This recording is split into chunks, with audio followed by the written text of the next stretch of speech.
how to schedule post on Instagram. Watch this video till the end. Firstly, open the Instagram app on your device.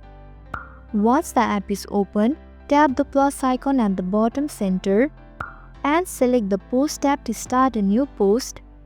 After that, choose the photo or a video you want to share and hit next.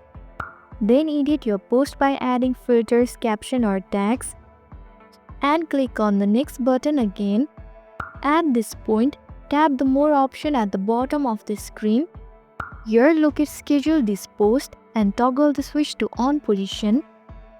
Once enabled, a slider will appear. Select the date and time you want your post to go live and hit done. Then go back and hit the schedule button at the bottom. Your post will be now scheduled and it will be uploaded automatically at the chosen time. And that's all. You have successfully scheduled your post on Instagram.